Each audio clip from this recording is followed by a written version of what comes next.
Senhor Jesus, agradecemos imensamente pelas bênçãos que recebemos, rogando por todos os nossos irmãos que estão passando pelos momentos de provações, que o Senhor possa dar a cada um de nós a força necessária, que o Senhor possa, meus queridos, nos dar a fé inabalável, que o Senhor possa, Senhor Jesus, cuidar de cada um de nós, naquilo que mais necessitamos, principalmente, Senhor Jesus, naquilo que precisamos mortificar.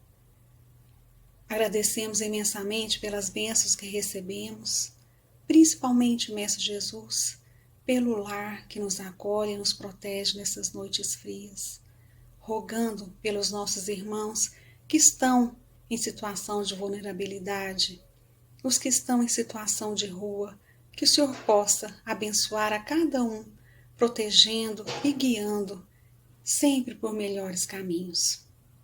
Obrigada, Senhor Jesus, esteja conosco hoje e sempre, para que cada um de nós, sabendo do seu imenso amor, saibamos que com o Senhor o fardo sempre é mais leve, o caminho correto sempre é o melhor, para que possamos caminhar, melhorando assim as nossas condições espirituais, para sermos verdadeiros servidores de Cristo aqui na terra.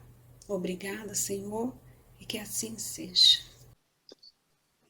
Prezados amigos do Lar Maria Cecília, prezados irmãos, prezadas irmãs, nós estamos iniciando mais um culto no lar, uma reunião do Lar Maria Cecília, que, através da pandemia, nós temos feito as recomendações sanitárias para a gente fazer o trabalho de forma virtual.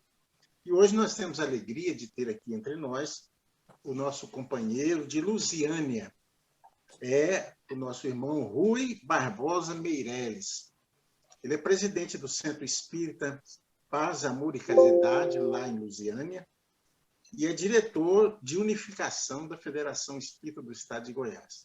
Com muita alegria, nós passamos a palavra ao Rui para que, nesta noite, a nossa vibração, a nossa mentalização nas coisas boas, possamos absorver a mensagem de hoje, que é Cristo, caminho, a verdade e a vida. Prezados Rui, esteja à vontade, a palavra é sua. Muito obrigado, Fábio. Queridas irmãs, queridos irmãos, muita paz aos nossos corações. Inicialmente, eu quero agradecer nas pessoas do queridíssimo Fábio, da queridíssima Valdirene, e a todos os trabalhadores do Centro Espírita Lar Maria Cecília, por mais esta oportunidade de estudo, de aprendizado e de trabalho. Muito obrigado de coração, Fábio. Nós queremos dizer a vocês que a nossa reflexão deste momento, como já foi dito, tem o título de Cristo, o caminho, a verdade e a vida. E nós vamos iniciar a nossa reflexão buscando o evangelista João, no capítulo 14, versículos 5 a 7, e vamos encontrar uma passagem com Jesus, quando o evangelista diz: Tomé lhe diz, Senhor, não sabemos aonde vais. Como podemos saber o caminho? Jesus lhe diz, eu sou o caminho e a verdade e a vida. Ninguém vem ao Pai senão por mim. Se me conheceis, conhecereis também ao meu Pai. Então, meus queridos, vamos entender um pouco melhor esta afirmativa de Jesus. Quando Jesus nos diz eu sou, ele estava se referindo aos seus ensinos, à sua filosofia de vida. Por isso, na resposta à questão 625 do Livro dos Espíritos, os espíritos da codificação respondem a Kardec quando este pergunta qual o tipo mais perfeito que Deus tem oferecido ao homem para lhe servir de guia e modelo. Jesus foi a resposta dos espíritos.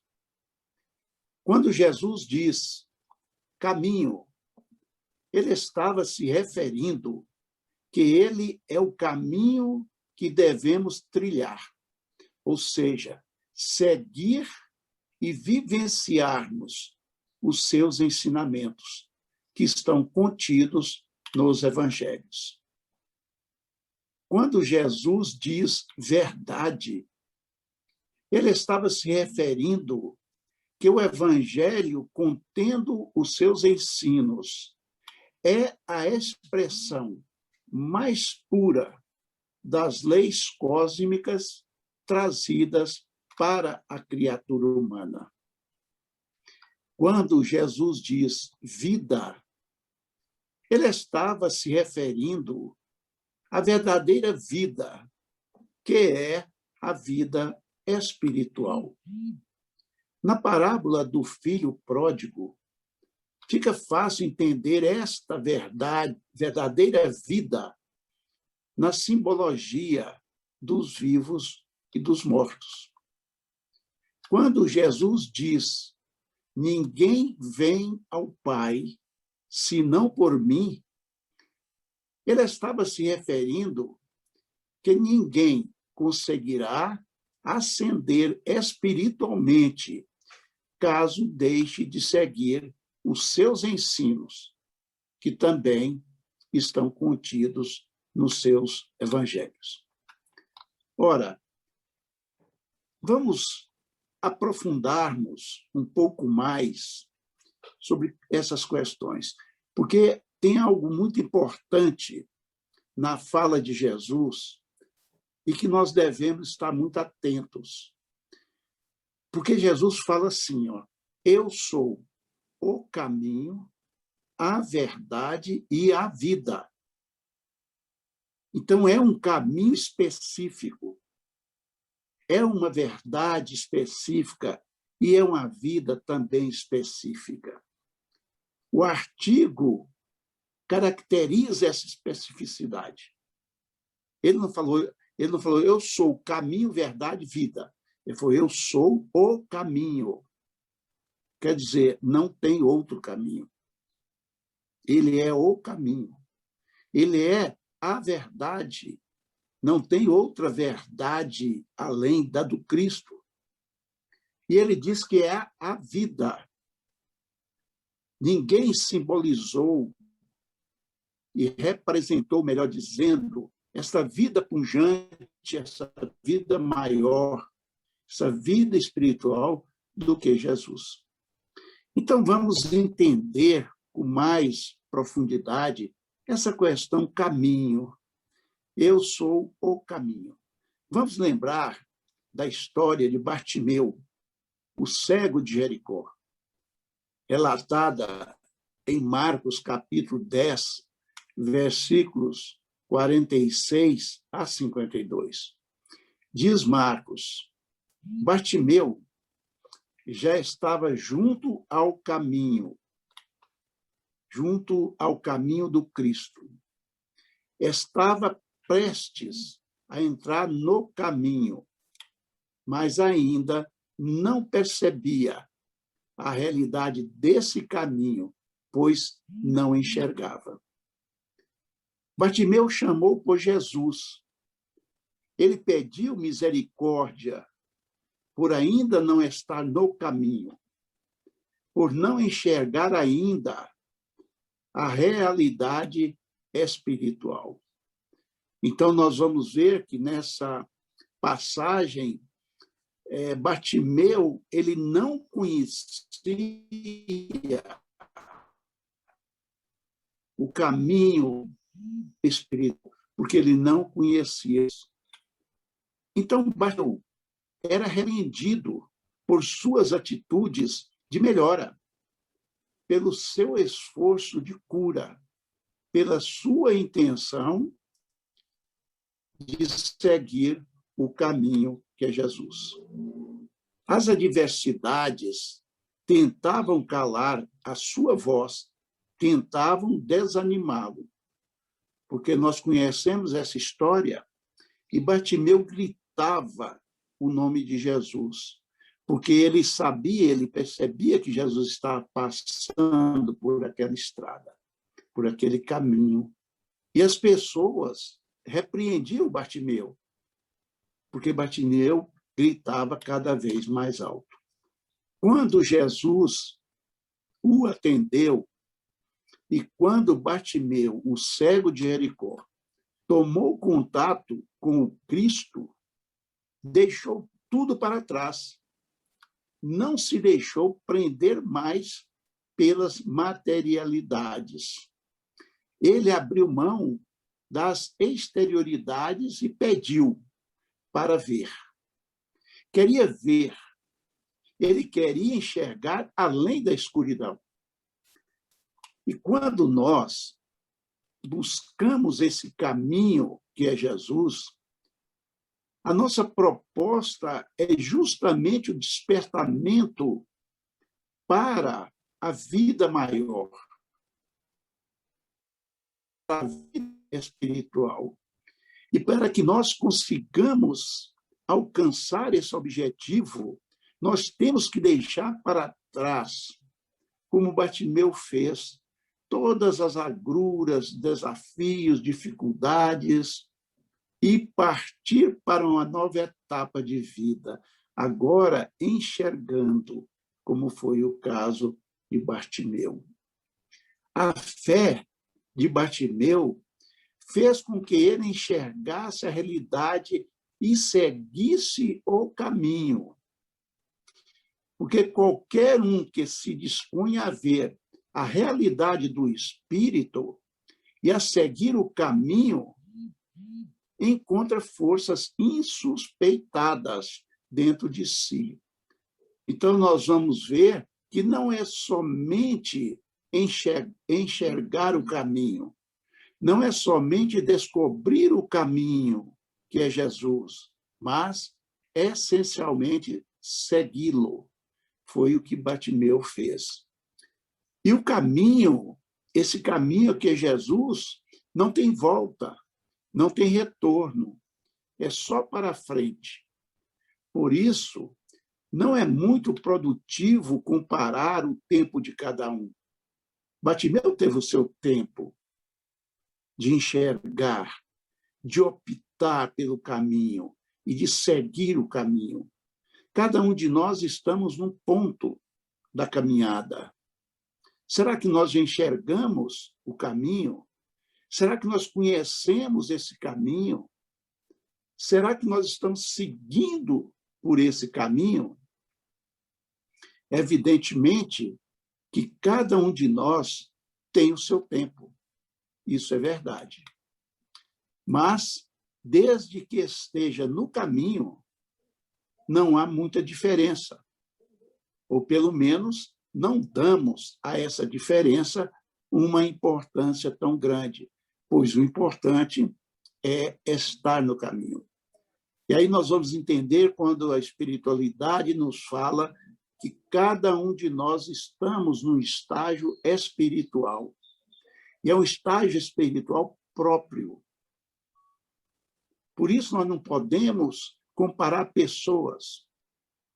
Nós não podemos comparar necessidades. Quantas vezes nós ouvimos críticas sobre determinadas pessoas, porque elas não dão importância àquilo que nós damos. Mas aquilo que nós damos importância é porque nós temos necessidade daquilo. Eu dou um exemplo com o trabalho na Casa Espírita. Tem trabalhadores dedicados, esforçados, aqueles que se dedicam com muita boa vontade ao trabalho. e tem outros que são mais devagar. Porque nós encontramos, cada um de nós, num estágio de compreensão. Como Bartimeu. Bartimeu precisou enxergar. E quando nós falamos desse enxergar, não é só os olhos físicos, é enxergar esse caminho que é Jesus. Então, numa casa espírita, nós vamos encontrar cada irmão num estágio de evolução como nós. Então, aquilo que é necessidade para mim, que eu preciso fazer, talvez não seja para outro. Por isso, o respeito, né? A compreensão do estágio que cada um de nós estamos no caminho. É um caminho longo. É um caminho a ser percorrido por milênios, sem dúvida nenhuma. E, evidentemente, por mais longa que seja a jornada, cada um de nós, estamos numa fase desse caminho. Nós estamos num pedaço desse caminho, mas devemos estar todos no caminho. Jesus, ele nos mostrou o caminho para acessarmos o nosso Cristo interno. Olha que coisa linda. Jesus nos mostrou o caminho que é ele.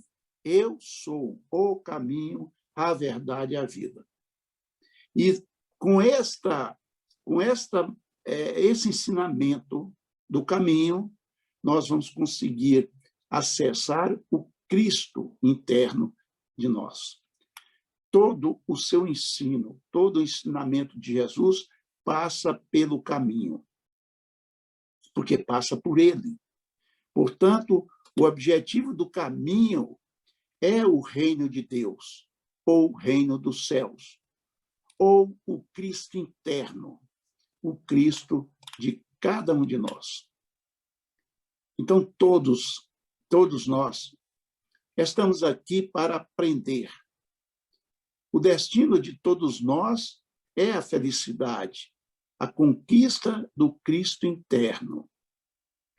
E nós vamos encontrar, na questão 115 do Livro dos Espíritos, esta afirmativa, né? Que o destino de todos nós é a felicidade.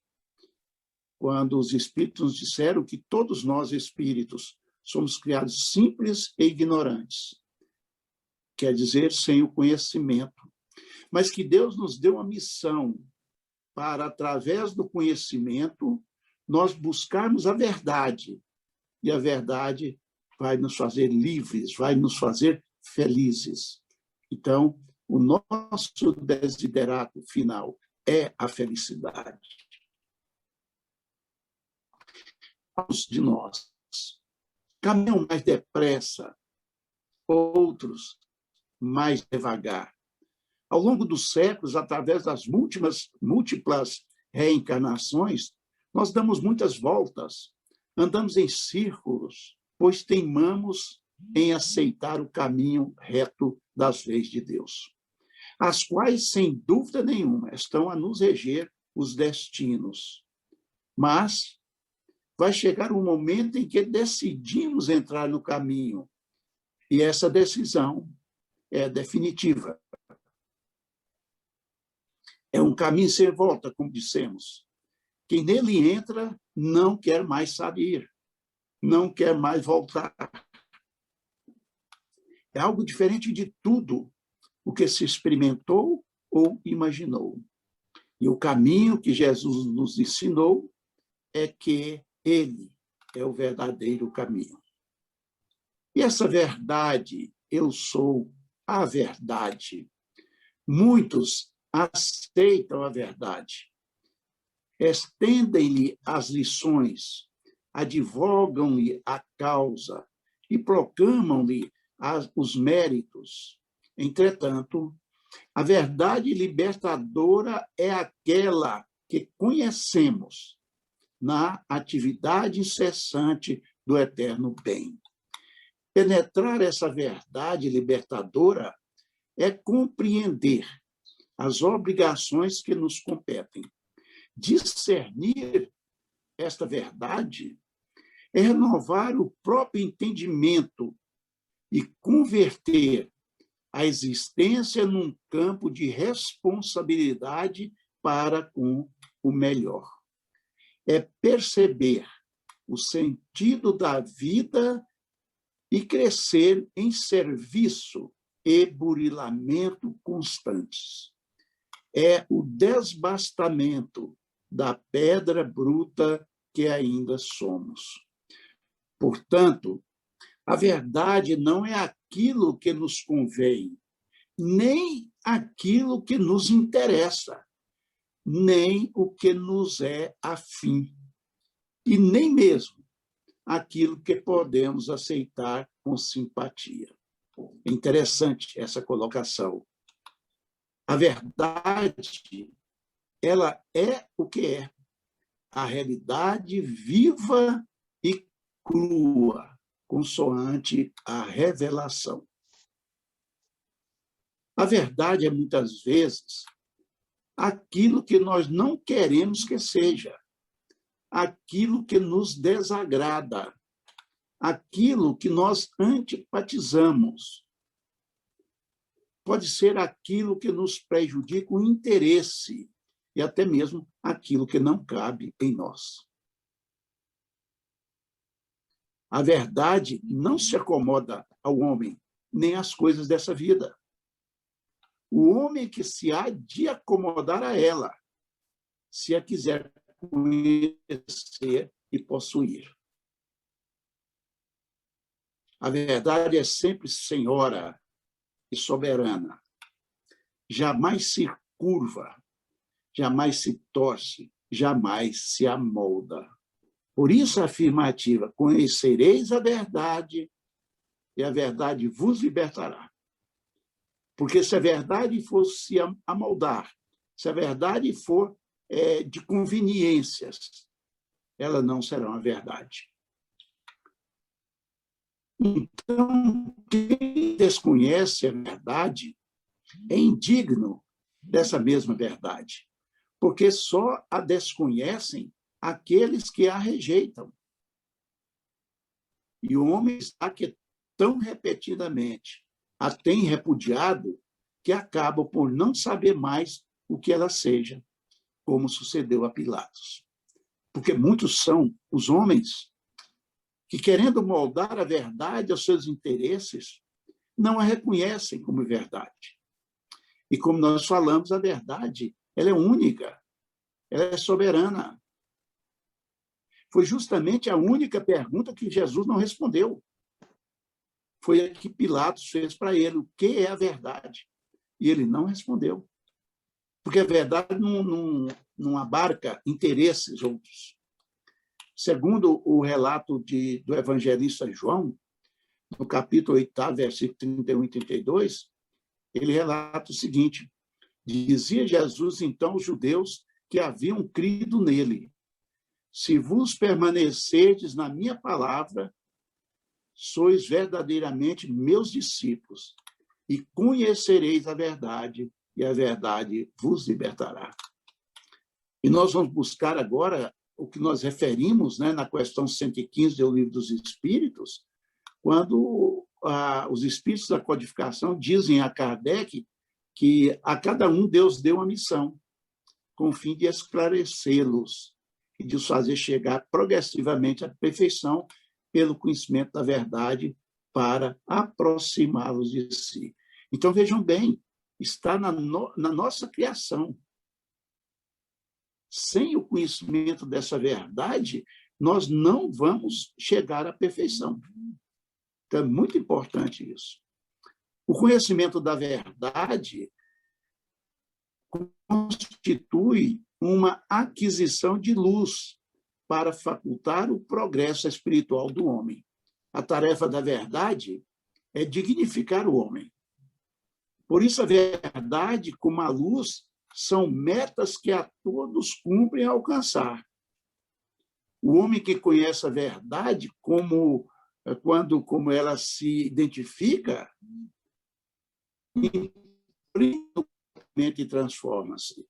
Isso é muito importante, porque quando o homem conhece a verdade, quando nós conhecemos a verdade, quando nós identificamos com essa verdade, nós passamos a ter essa verdade na nossa economia espiritual, no nosso projeto espiritual, no nosso comportamento, e aí nós nos transformamos. E essa vida, dentre as afirmativas de Jesus, algumas há que, para entendê-las, é preciso meditarmos em profundidade. E uma delas é esta: eu vim para que tenhais vida, e vida em abundância. E aí nós perguntamos, será que Jesus trazia vida para quem já estava na vida e vivo? Respondemos, certamente que não. Então, fixemos nessa afirmativa de Jesus. Eu vim para que tenhais vida, e vida em abundância. Qual o sentido de Jesus nos dizer isso? Eu vim para que tenhais vida, mas nós já estamos vivos. Então, de que vida Jesus estava dizendo? Isso é que é importante nós entendermos. Então, de que vida ele estava nos chamando a entender? Ora, Jesus, ele era portador de uma mensagem de vida espiritual para quem se encontrava num contexto de vida mortificada. E aí nós entendemos que toda a mensagem de Jesus, toda ela, é de cunho espiritual. Obviamente que Jesus usou de recursos materiais para que os homens daquela época entendessem, porque havia um desconhecimento muito grande dessa vida espiritual. Então, ele usou da montanha, do fermento, da água, do pão, da vinha. Ele usou desses recursos que eram recursos usuais daquele homem daquela época. Mas para dizer de quê? Da vida espiritual. Quando ele utiliza, por exemplo, a montanha, quando ele utiliza a semente, não é? Para simbolizar o tamanho da nossa fé, e a montanha para simbolizar os nossos desafios, as nossas dificuldades. Se nós estivermos a nossa fé do tamanho de um grão de mostarda, nós diremos a essa montanha, passa daqui para ali, e ela passará. Ele utilizou a semente da mostarda, coisa material, para simbolizar o tamanho da fé que nós devemos ter. Ele usou para simbolizar os desafios, dificuldades, as vicissitudes da nossa vida. Então, a vida espiritualizada a que Jesus se referia corresponde a toda a atividade da alma, que exprime fidelidade ao bem, fidelidade à alegria, ao trabalho digno, fidelidade à esperança. A vida que Jesus veio trazer não é aquela que faz vicejar corpos esbeltos, mas aquela que faz brilhar almas formosas. Então, nós vamos ver aí que ele não preocupou com o físico, ele preocupou com a alma. Então, toda a sua mensagem não é para corpos bonitos, para vicejar corpos bonitos, mas para fazer almas brilhantes, almas formosas. Por isso, Jesus se dirigia a quem se movia em corpos carnais, mas que padeciam de indescritíveis torturas da alma. Daí ele ter falado em vida abundante, a quem se habituara a uma vivência mesquinha, a uma vivência empobrecida, apequenada, de gozos e prazeres do mundo. Não tinha uma mensagem para essas pessoas que já viviam na infantilidade espiritual, buscando prazeres efêmeros, prazeres passageiros. Jesus trazia uma mensagem de vida abundante, uma mensagem espiritualizada, uma mensagem para o espírito que é imortal. Eu sou a vida. Jesus é aquele que nos traz a vida, mas a vida verdadeira, a vida vibrante, feliz, abundante, propondo-nos fazer nobre uso dela, a fim de que nele possamos viver para sempre. E aí nós vamos entendendo ainda mais, eu sou o caminho, eu sou a vida. Né? Nós vamos entendendo mais isso. Eu sou a verdade. Porque quando nós entendemos que a mensagem de Jesus é a mensagem para o espírito, nós saímos das ilusões. Vamos para essa realidade dessa mensagem vivificadora. Eu sou vida. Jesus absolutamente não fazia menção à fartura dos perecíveis bens materiais, mas sim à riqueza dos inalienáveis bens espirituais, que, uma vez amealhados, são definitiva e irrevogavelmente incorporados à nossa economia espiritual. Ao adquirir esses valores espirituais, eles se tornam perenes, eternos para todos nós espíritos. E essa é a verdadeira abundância a que Jesus se referia. Porque no início ele diz, eu sou a vida. Depois ele diz, olha, eu vim trazer uma vida em abundância. E esta que nós acabamos de dizer é a vida abundante que Jesus se referia.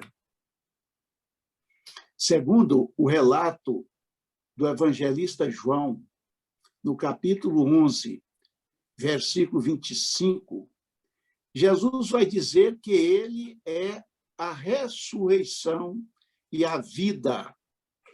E quem crê nele, ainda que esteja morto, tornará a viver. Então, vejam bem da vida que Jesus falava. Para qual vida veio a mensagem do Cristo? Não foi para a vida material. Porque a vida material é uma necessidade que nós temos dela. A vida espiritual é a essência do que somos. Então, Jesus jamais falaria para algo que é temporário. Por isso, as suas palavras são palavras de vida eterna. Porque ele falava para um espírito que é imortal. E novamente, segundo o relato do evangelista João, agora no capítulo 10, versículo 10, Jesus afirma: o ladrão vem somente para roubar, para matar e para destruir. Mas eu vim para que tenhais vida e a tenham com abundância. Reforçando a anterior afirmativa de Jesus. E aí ele faz um ingrediente maior, quando ele menciona que o ladrão somente vem para roubar, para matar e destruir. E que ele não. Ele veio para que nós tivéssemos vida. Mas vida nós já temos. Só que ele falou vida em abundância. Com todas as conquistas das virtudes, das coisas boas, do bom, do belo, do nobre. Essa é a vida em abundância. Mas aí, mesmo assim, nós perguntamos, e o que é ter vida em abundância? Porque Jesus nos disse isso. Eu vim para que tenhais vida em abundância. Mas o que é ter vida em abundância? É ter paz, é ter amor, é ter saúde, ter prosperidade, alegria, esperança. Isso é ter vida em abundância. E nós só vamos conseguir isso vivendo uma vida plena de Jesus em nós. Nós só vamos ter essa paz, esse amor, essa saúde, essa alegria, essa prosperidade, a fé, a esperança, a caridade, se nós entendermos Jesus como o caminho, a verdade e a vida. E caminhando para o encerramento da nossa reflexão, nós dizemos ainda mais. A certeza da vida espiritual vai dilatar a visão e vai retemperar o ânimo daquele que se enquadra no seu contexto superior, contrapondo-se às aflitivas situações do ponto de vista puramente material. Elevar a vida, moral e espiritualmente, é o objetivo de existir. Por isso, com a sabedoria que é peculiar a Jesus, ele teve o cuidado de acrescentar essa exuberância da vida, essa riqueza de oportunidades iluminativas.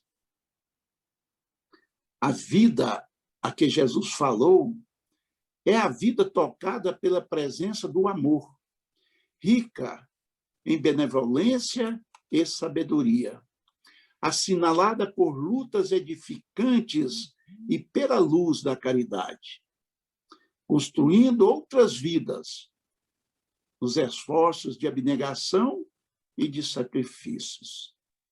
É de realizações e de crescimento íntimo. É rica de paz e de alegria. Esta é a vida em abundância que Jesus veio nos trazer.